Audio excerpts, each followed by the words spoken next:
a live, kind of in person, if you will, recording of Humans of Fintech. I'm so excited to have you here. Our guest today is Bhuva Shakti. She is the founder of Bhuva's Impact Global. She's a pioneer at the intersection of entrepreneurship, sustainability, and innovation. She's the Chief Sustainable Innovation Officer at WalletMax, an AI-powered financial software company. And Bhuva also brings deep expertise and a clear vision for the future of finance. With over 30 years in the industry, she's built a career on helping businesses navigate the fast-moving, often unpredictable world of digital finance, with a focus on solutions that serve both people and the planet. And today we're diving into all things Climate Fintech and giving you a bit of a preview of the Emerald Summit, which we're also co-hosting together. Yeah. Yes. So, Bhuva, welcome to Humans of Fintech. Thank you so much for having me, Nicole. Yes, excited to have you here. So, I guess to start, I always love learning a little bit more about your background. Talk to us about so you had a long tenure as an investment banker. What was that like? Yeah, so let me give a quick background of where I am from. So I come from India, so there was not a lot of schools for women and girls. Educating women and girls was not a thing at that point in time. So I pioneered a little bit in the education sector because I thought educating women is the first thing we can do in including them in the world. Absolutely. So after that, I had also seen that computer engineering was becoming very popular and prominent, especially in the Western world. And I thought, okay, so if we are educating women, then we need to also get into the pioneering futuristic trends. So then I pioneered with an undergrad and master's in computer engineering, which was very uncommon. At that point in time, this was in the 70s and 80s, not very recent. And then, of course, I became the first person in my entire community to graduate and get into the computer engineering field.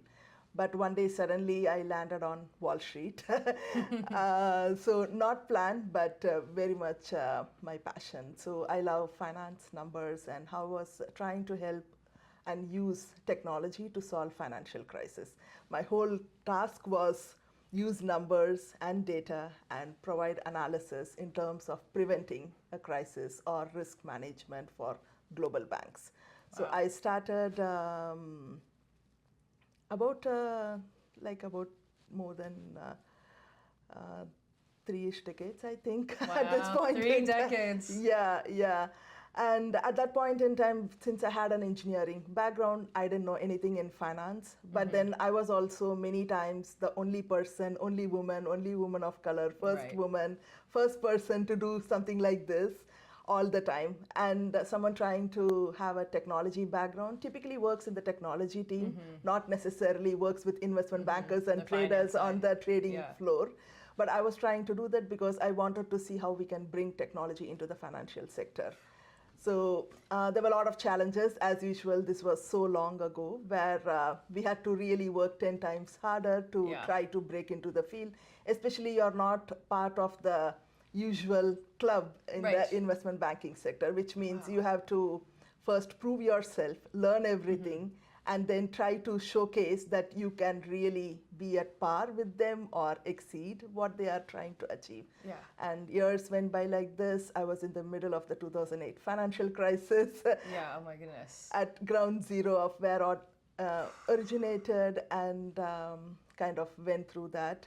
We really prioritized putting people first, though the crisis on Wall Street was not going to be contained within Wall Street at that point in time, because it was going to affect regular people, your mortgage, your insurance, your groceries, everything, right? So we really came together as a team at that point in time inside the crisis to take care of people first, even though there was a mistake made, and we acknowledged transparently and try to gain public trust. And post that, what we did was most of my work after that really involved in taking care of people first. So finance and technology is not going to be useful if we don't put people in the equation, right? So Then a lot of time passed. I was working in post-crisis work where I did a lot of mergers and acquisitions at that time. There was a lot of M&A happening, coincidentally in a recession and a financial crisis. And then after a lot of M&A globally,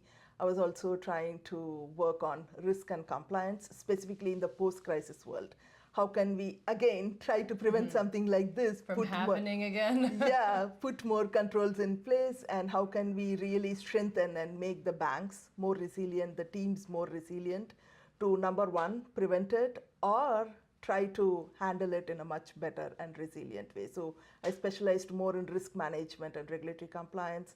And post-crisis is when I also worked at several banks. I worked in all the top financial firms, investment banks, capital markets institutions, and wealth institutions, where we really said, okay, if we are going to do this risk management to avoid something like this, and also if we want to ensure that we are putting people in the equation, we need to have diverse voices in the mix, right? So it's not going to be the same set of people trying to do the same thing and then expecting a different result. So over the years, post-crisis, we also focused on a lot of emerging market solutions. So how can we take our investment banking Wall Street across the world in several emerging markets in Europe, Asia, Africa, and Latin America, and bring more financial inclusion into the investment banking world. And around that same time is when we were suddenly hit with the pandemic. Now what happened overnight, there are hundreds and thousands of people who are working remotely.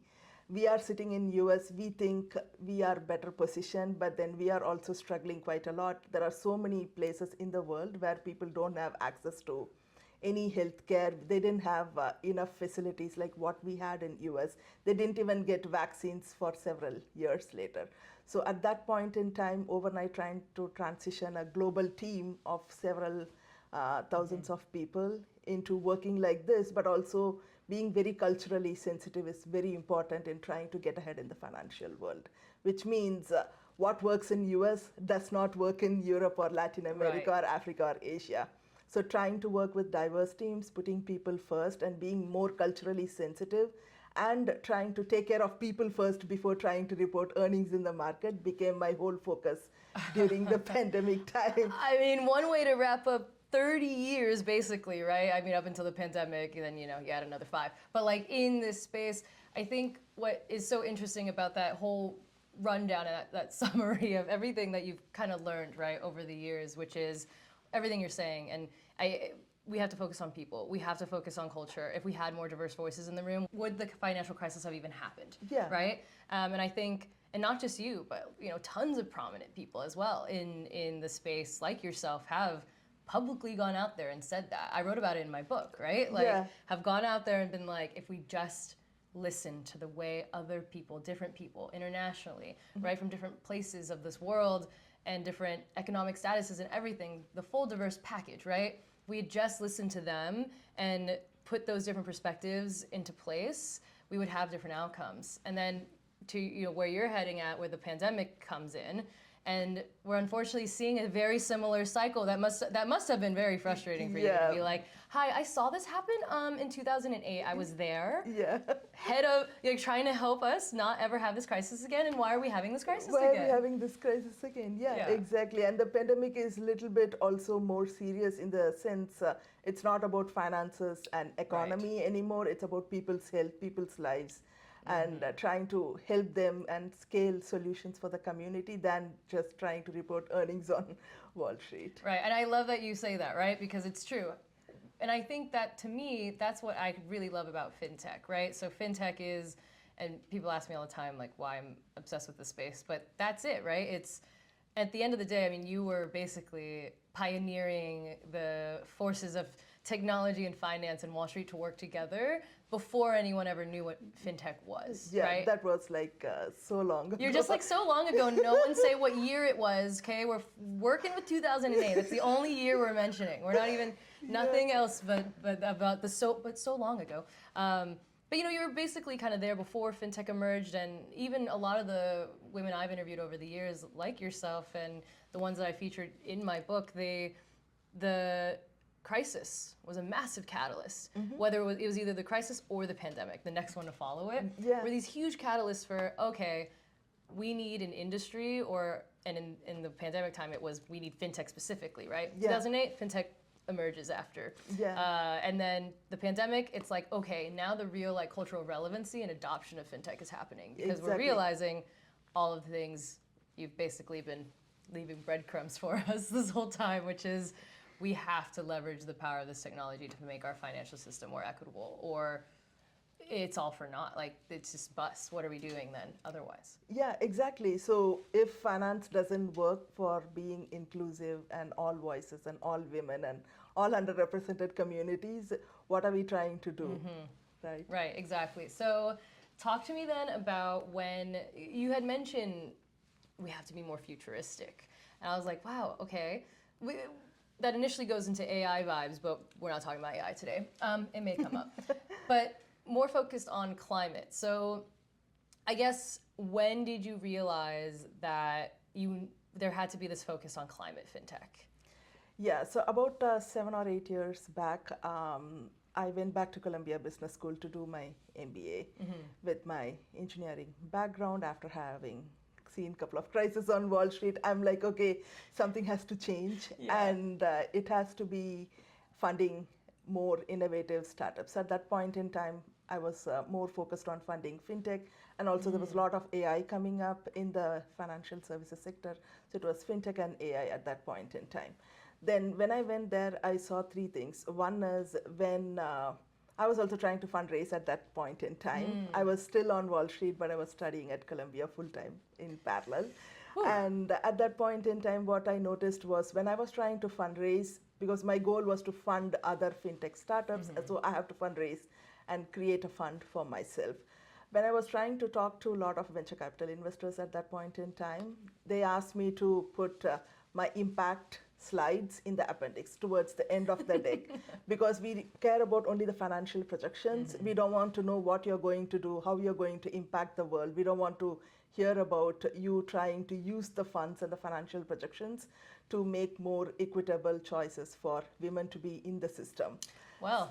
So then I decided, okay, so why am I trying to fundraise and educate people, trying to tell them, hey, this is a good thing, investing in women, trying to help them be in the financial ecosystem is only good for you as a business, not necessarily trying to be more inclusive. So then I thought, I'm going to be an investor myself. I'm not going to. Yeah, forget this. Yes. Yeah, it's like the why am I sitting here? And and I kind of felt the same way actually, right? On the journalism side and sitting in newsrooms, very similar, right? I'm just not 30 years in yet. But having being the only woman, a person of color, the only person to even think, right, that these possibilities are out there in terms of, Wall Street isn't this just like immutable force that can't change. It definitely can change, and it needs to, and it should for its own sustainability and livelihood, but then for everyone else too. But it's at the end of the day, sometimes the powers that be above just like don't want to hear it, and so you eventually are just like, guess I'll go do this by myself, because why shouldn't I be the editor, the publisher to say that story deserves the spotlight or the stage? And then for you, right, it's like, why shouldn't I just become the investor that says, I really love that your impact slide is at the beginning. In fact, I want to see that thing first. Yeah, I'm like investor after investor trying to tell me, hey, it's not good business, put it in the appendix, we don't want to hear about that part. Tell me how you're going to make money for us. I'm like, I'm presenting a money case, but also trying to be inclusive because that's going to be long-term and sustainable, not tactical today. So long story short, I became an investor myself. I've invested only in women-led deep tech startups that are in the financial inclusion, climate fintech, and AI sectors. But I also organically kind of created a community. I think I didn't plan to create a community. I was just trying to invest. But while at Columbia Business School, still working on Wall Street, I started working with a lot of women-led startups because I wanted to mentor them and help them launch and invest in them. At that point in time, I also noticed, and we were kind of getting close to the pandemic, that a lot of these challenges are not like fintech separately or technology or AI separately. There is a lot of human conditions that were also getting impacted. For example, a lot of women had health challenges that were also due to climate issues. A lot of food security challenges were happening. Businesses were getting impacted, but it's not a food problem or a finance problem, it's a climate problem. Okay. Likewise, right? So a lot of people were getting so many diseases, new diseases, pandemic alone, separately. Yeah. But it kept me thinking, okay, so if we are going to be inclusive, bringing more women into the sector for fintech and using AI and deep tech, but we have to also solve the third pillar in this, which is the climate crisis, because climate crisis impacts communities and women, which indirectly impacts the financial sector and your fintech sector, right? So that's why I wanted to really focus on women-led startups in the climate fintech sector, because the goal is bringing women, being more inclusive, financing climate initiatives. So we are also able to protect more for the planet, humanity, and of course, we're not running a non-profit. So we're going to be profitable, Yes. considering climate risk into the mix. Right, yeah. Well, and I think for me, the big thing that I really want to get across is operating that way is the path to profitability, right? Yes. Operating in a space where I'm going to focus on climate fintech. I'm going to make sure that the things that touch all of these pieces to the business puzzle are fundamentally being supported by the fact that we care about what happens in climate and in climate fintech. And so I guess for folks that, there are some folks out there, I'm not gonna lie, that don't totally understand what climate fintech is. Can you maybe just brief, like an easy, how would you explain climate fintech to your mom? Yeah, so to my mom, I'll probably say, hey, you need better quality vegetables. You want to have less respiratory illnesses. Then you have to fund climate innovations that are able to clean the air, give you better fresh water, make the planet better. So it's not a climate scientist job. We are not trying to fix the problem in the Arctic Circle or Yes. Antarctic Circle. It feels too far away. It's too far away. I'm and so not people don't care. worried about polar bear not getting good quality salmon in Arctic, because Sorry, I polar do bears. care. Yeah, so no, I do care. But then if you're going to tell someone, hey, you have to make these sacrifices, take care of the planet, because polar bear in Arctic needs good salmon, no one is going to listen. Right. But then you're going to also see a lot of people getting respiratory illnesses. People are trying to move locations because they are unable to survive there. Businesses are getting closed because some of them cannot even operate. Insurance companies are not funding several states because those states are considered inhabitable in certain scenarios because of climate crisis. And many of these disproportionately affect women, Right. because they are on the receiving end of some of these challenges in a lot of rural and suburban communities. Even in cities like New York City, you will see the pollution and water, and there is so much climate crisis. Weather patterns are unpredictable, and there are so many challenges. So climate fintech in simple terms is trying to take care of human health and planet health, and funding those solutions that are going to solve these at scale, and also being inclusive, because you're going to solve for all the people, not just one set of people. Right, yes. And then we're all going to make more money doing it. Right? Of course, we are not going to run a non-profit. We are going to, of course, make money, because climate risk is financial risk. So if you're doing risk management, if you're trying to do financial projections, if you don't have climate in your equation, your projections are either inaccurate or incomplete. Yeah, wow, okay. That's very well said. I also think just like tying it to food, right? Like food and then health, and then in those simple ways, right? And so I think one of the biggest ways that I think climate fintech in our industry is maybe understood is largely through investing, right? So Yeah. ESG investing. Can you break that down for folks too? Because I know people are, and I think people understand what ESG is. I just think that people think it's like possibly not real, like phony, or and I know it has its I guess everything is a work in progress, if you will. Yeah. But tell us about how like ESG fits into all this. Yeah, so sometimes ESG is considered not appropriate in business sense, but even though it's really a financial framework to do better risk management for businesses, considering everything that the business needs to account for. Okay. So let's say ESG is environmental, social, and governance. Let's go backwards. Governance, every government, every corporation, every company needs better governance for them to sustain as a business for the next few decades. You don't want your business in the next decade, don't have proper governance. You're good. If you need your business to survive any crisis, so many geopolitical challenges, you need better governance. So there is nothing shady about it. Having better governance is good for everyone.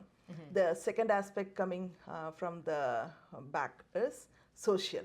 So social impact is not about trying to be inclusive, equitable, diversity. So those are considered not so good words these days. Right, or like not revenue generating. Yeah, but in simple terms, you're going to run a business in a particular community, neighborhood, city, or town. You're going to service certain sets of people who are going to buy your product or service. If you don't account for those sets of people, those diverse voices in your business model, how are you going to create a product or service that serves those people who are your consumers, who are going to be your stakeholders, shareholders, investors, and so on and so forth? 100%.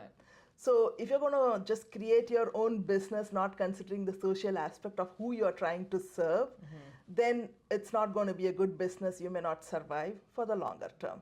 Now let's come to the environmental aspect, right? So environmental aspect, like I explained earlier, it's not about trying to fix the global warming problem. No one is asking you to do that. All we are asking you to do is make simple changes. It's going to make your supply chain more resilient, make your operations more resilient. So if you're going to implement better, let us say, energy saving aspects in your building, if you're going to help with a lot of environmental challenges that are in your community, you can sustain in your community, or else you're going to see a lot of wildfires, drought, hurricanes, Which and we've things already been seeing. we've been seeing. The severity and the frequency is only increasing, and sometimes it's also becoming unpredictable. So we are at a point where we are not able to also predict some of these. So if these things continue to happen in your neighborhood, in the place where you're doing business, where your consumers are living, and you don't address that, how do you think you're going to run your business in that community, serve your consumers? You won't have consumers, or you won't have a neighborhood to run your business. So you may have to relocate, or maybe you'll be displaced. So ESG is extremely simple: better governance, taking care of people who are your consumers, who are customers. your employees, Yeah. right? Taking care of your employees, and then taking care of your own neighborhood environment. Don't try to fix the global problem. Just care about fix your your environment. neighborhood environment. Yeah. And if everyone does that, I think we'll be golden. All right, so Bhuva, that was probably the best explanation of ESG I've ever heard. And, I'm not, like I said, I'm not 30 years in, I'm about 10. But, that was really great. I think if people understood it more in that way, right? Because at the end of the day, people need it to be attached to reality for them. Yeah. To your point, right? Yeah, exactly. To the poor polar bears are not getting a good rap on this show right now, but we love them. No, but we love them. We love the polar bears. I don't. If we take care of our neighborhood, they don't have to worry. But exactly. But I think also just from that business standpoint, from especially the folks in our audiences, right, and what they're thinking, they're just, and especially with the environment right now in terms of, from political to obviously climate to most people are just trying to make sure that they can pay their next bill, right? Yeah, and exactly. So how do you get a person like that to care about ESG or the environment? And then it's very Michelle Obama, to quote her, right? You got to handle your knitting. You got to fix and deal with the things that are happening in your environment right now. And if you do that, then that's the best you can do. That's it. You don't have to do anything else. Exactly. Yeah. And so I think that simplification that's what we're asking for. And we have the power in this industry to help people think more that way. Yeah. I also think and it's interesting because you're really helping me understand the fact of climate fintech associated with risk and financial management. Yeah. I also think that right now people are so obsessed with growth, right? People really just want to make as much money as possible. They typically want to do it as fast as possible. But at the end of the day, that is the path. The path is, if you can focus on things like risk, climate fintech, the intersection of all these things, then the growth actually will happen faster, especially if we all were to do more of it together. Yeah, so faster and more sustainable for the Yes. long term. So you don't want revenue only for 4 years, and then you don't want to shut down your business, right? You want to Right. keep making revenue year over year and sustain for the long term. So I think that's why it is very important to ensure that you take care of your friends, your family, your workers, your employees, your neighbors, and then you're good. Yeah. So you also invest in startup founders in the climate fintech space. I guess what are some of the more outside of ESG is probably the most known. What are some of the other elements that you find particularly interested in that you've like invested in? Yeah, so typically there are 4 or 5 different categories I invest in. I also invest only in women-led startups to prove to everyone that investing in women-led startups and my own money is going to be profitable, because women by default are very capital efficient.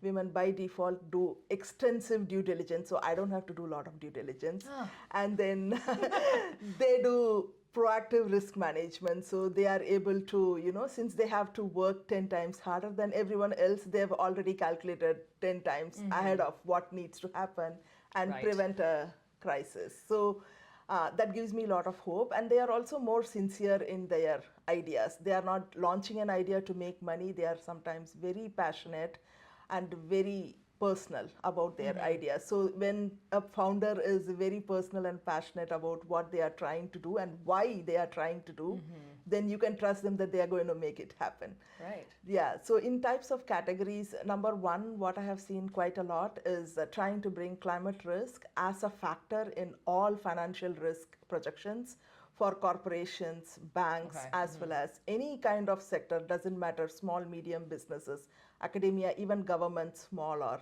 big.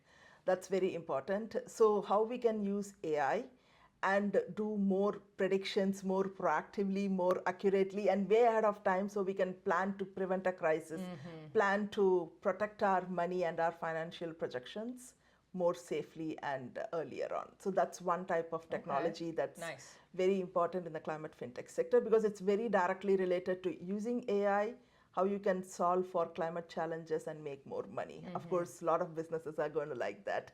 The second area we are seeing a lot of improvement is even for small houses, right? So if you have an individual house, if you're going to transition to a solar panel or something like that, it's going to, number one, save you a lot of money on your electricity bill. And if you're a manufacturing plant or a big business with a lot of offices, it's going to cut down on your operational expenses. It's going to make your operations more sustainable.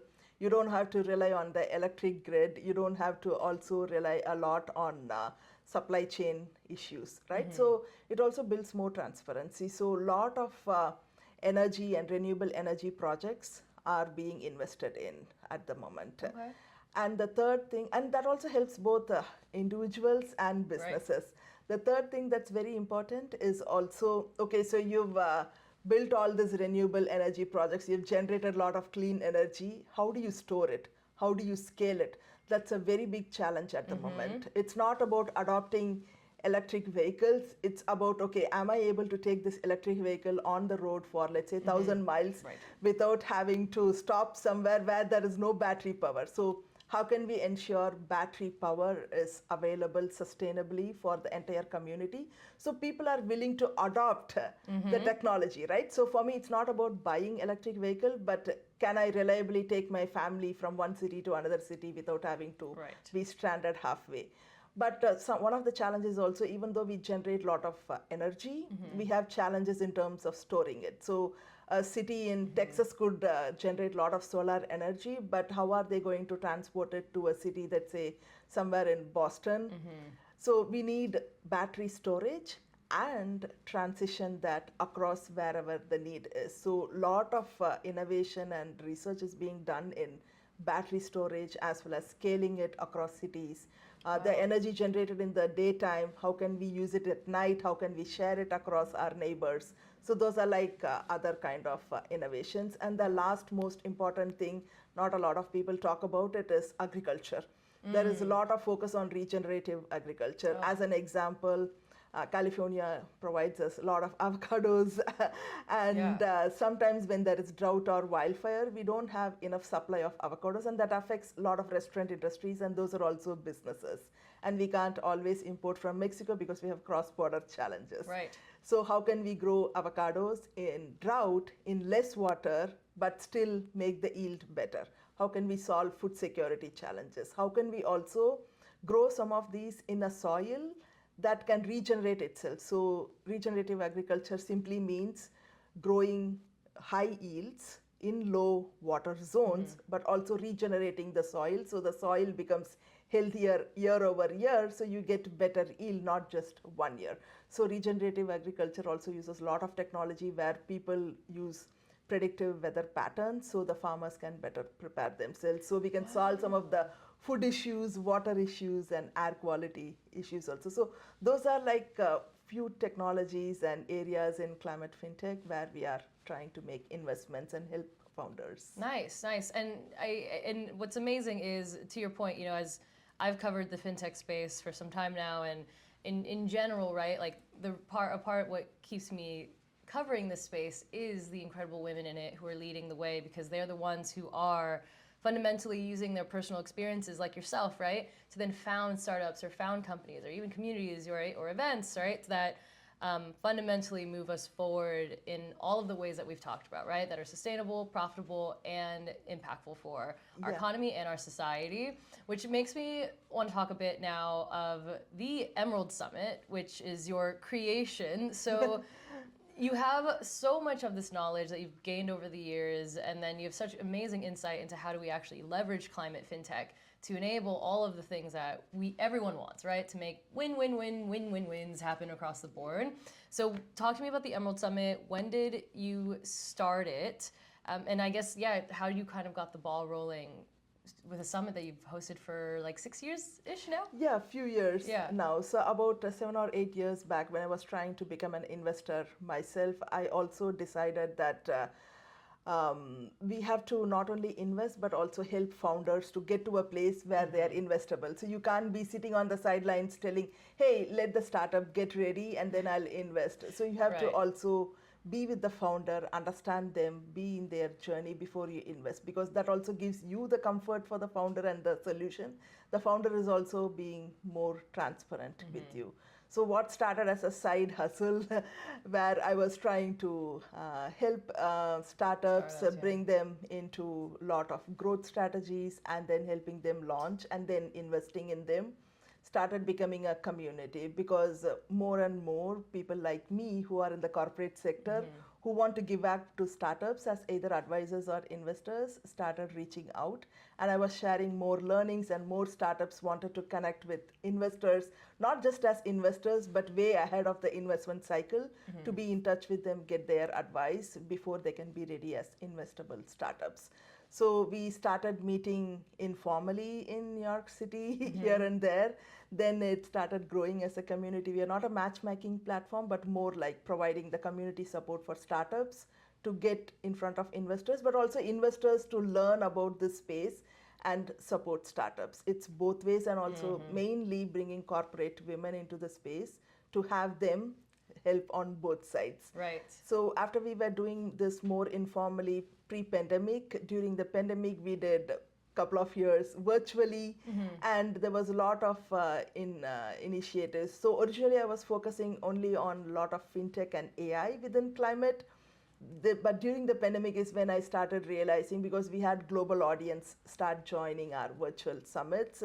At that time people brought solutions that were not very prominent in US, like the food challenges, health challenges, community issues, water problems, air quality issues. So then after the pandemic, we expanded into every sector that touches a climate challenge, every sector that uses technology to solve a climate challenge, or every sector that uses climate and technology to solve the financial challenges that the community is facing, so we can scale the solution. So post-pandemic, we started hosting it in person. The community started growing. We still continue to do more informal monthly ones gatherings in New York City, But then once a year during Climate Week, we also do a day-long Emerald Summit.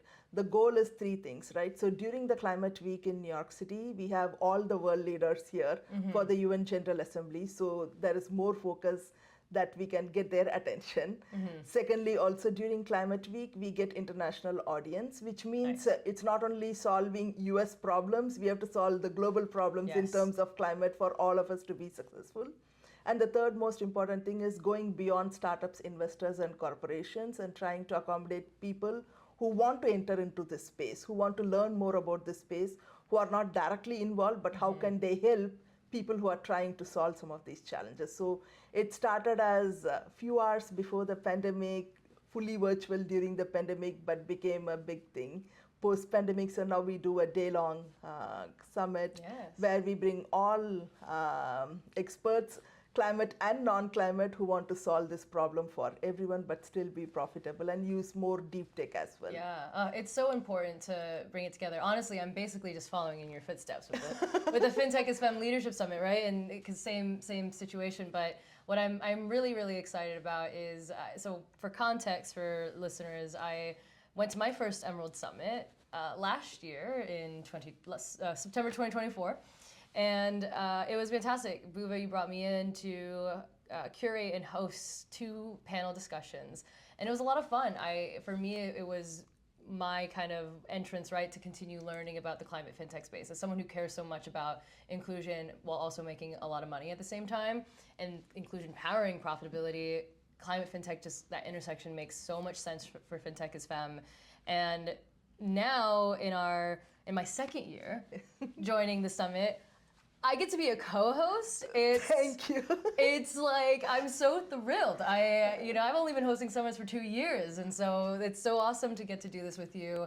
And that's kind of basically our big announcement in this show is that we're going to host the Emerald Summit 2025, September 19th, right? Yes, September 19th, it's a Friday. Yes, it's a Friday, so it's a Friday, it's Friday worthy, okay? It's gonna be that level of amazing. It's a worthy amazing. Friday, you'll enjoy it. Spend your Friday in New York City here, but it is also still during Climate Tech Week. But talk to us a little bit about, I guess, this year's evolution. I know that the themes are still very tight in terms of like what we are wanting to accomplish, but as this person who's founded it and has been doing it all this years, what is your hope and expectation for what we're working on this year? No, thanks so much, Nicole. And last year we kind of touched upon it. So thanks for hosting the panel where we spoke about what's the state of the industry, what we can do to help. Now it's about action. So we spoke about it, what's happening, what are the challenges, especially this year there are a lot of geopolitical challenges, economic challenges, but climate risk has only increased, not decreased. So it's time for action this year. The second thing I want to say is we are not going to be talking about problems and challenges, we are going to be more solution oriented. Right? And then the third big thing this year is also bringing both our communities together, is to showcase, it's not about solving challenges at a small scale. We have to really make it more available to a lot of communities globally to have an impact. So it's about action and global solutions and also scaling across communities. Yes, this resonates with me so much because I feel the same way. I want the Fintech is Femme community to I know that they're going to love this. And 2, I want them to completely understand that this is so in the Fintech is Femme wheelhouse, climate fintech and the Emerald Summit, because to your point, right, I want us to be action oriented. There's a lot of noise and a lot of chaos going on in the world. The best way for us to move beyond that is to just like I said earlier, like focus on what we can control right now. And that's building, right? That's building our businesses. That's finding the right investors, making the right connections, right? Not having to waste all of our time like you did at the beginning, right? Like having to convince people this is a thing. There's a lot of people out there that believe it's a thing, and because it is, and we just need to put them in a room. And I think that to me is also what the Emerald Summit for me represents, is as someone newer to climate fintech, and you're someone more who was pioneering it, right? From the so at that time, like pre-pandemic, when I used to talk about climate fintech, no one will say, okay, climate is separate, fintech is separate. What are you trying to do? What is this? What is this? Well, and now I think there's a lot more understanding around it. We're seeing a lot more startups. There's a lot more money pouring into the space. And so why not be on once again another pioneering effort of let's make sure we're creating space during Climate Tech Week in the I'm biased, but the most important city in the world, New York City, right? Or like where people come together. Because you said it earlier, right? Like a number of different organizations come into town for Climate Tech Week, right? It's like the UN and all of these different organizations. So we, as a fintech community, really need to be a part of that, right? And we want to be at the forefront of that for all of the reasons that we've shared today. So September 19 is a Friday. It's also very unique in the sense we'll be at the intersection of, we'll be kickstarting the entire Climate Week. We'll be at the start, not towards the end. So we have a lot of action that can carry forward and the momentum through the entire week. We'll be at the intersection of the Fashion Week. There is a lot of circular economy and sustainability in the textile sector, not only preparing garments, but also how do we, dispose them without harming emerging markets. So a lot of that intersection is going to come. And thirdly, more importantly, like I said, we'll be also along with the kickoff of the UN General Assembly where global leaders will be here. So that's kind of the intersection of everything. Let's make action, solution, and scale work there. So I'd say the Emerald Summit is for you if you are looking for that community, right? To be a part and to build, right? So we're action oriented, we're scaling, we are innovating, and we're very interested in creating a cycle and a pattern where women and diverse leaders and just leaders that are interested in this space in general are pouring deal flow, money, right? Jobs, opportunities into each other's hands. And that's the whole point of what community does, enables just this, basically the flow and cycle of money, right? To go into each other's hands and pockets, and then that enables all of the amazing things we've talked about today, which is getting climate fintech and that sustainability on the radar, on the map, at the top of people's minds. But I also think a lot of the major businesses out there, I mean, we're already seeing it, right? Like it's top of mind for them, and they're making it very clear. It's top of mind for them. It's important for their workforce. So we are trying to see things like, okay, what's going to happen to people's jobs and careers when AI is here? It's the same thing with climate. There are new types of jobs that you may have to upskill. So don't try to shy away from the summit because you don't work in climate. Right. It's a transferable skill. Any skill that you have can be used to solve the climate challenge. Love that. I love that. Well, as we kind of wrap up here, anything that I guess you want to share, a big takeaway that you're hoping that we get from the Emerald Summit? It's funny. So Bhuva and I are currently in planning mode, but so we'll be looking out for speakers and sponsors and all of that good stuff to put this amazing show together, and I'm excited to help bring some FinTech is Femme flair to it as well, and my community and the speakers in my orbit to it. But any, big takeaways for you in terms of what people can expect and get out of for Emerald Summit? Yeah, so one big takeaway for me is it's going to be community driven. The reason also being, even though both of us have been the first, only, and first and only in many rooms as women of color, and so on and so forth. One thing that has always, at least in my life, has helped us is trying to talk to some sponsors and mentors, and they need not be only women. I've had a lot of men who have sponsored and mentored me throughout the years in my progress. So the goal is, even though we are trying to help women get to their 50% equity in this space, we want to also make the summit more accessible and open to everyone who wants to support to make this happen, because once we have everyone in the equation, it's going to be really good. And also trying to build that community where people can feel safe and learn about it and support each other and also improve their own lives. Yeah, I love that. Look, Climate Fintech is for everyone, and I do think, from my perspective, especially the international one, right? So when you bring in some of the international mindset and community, I mean, that I attended Women's World Banking's Making Finance Work for Yeah. Women Summit in Mumbai in 2023, and that was so transformative for me because you had a massive representation, of course, of women, but of men too, and leaders from all over the world who.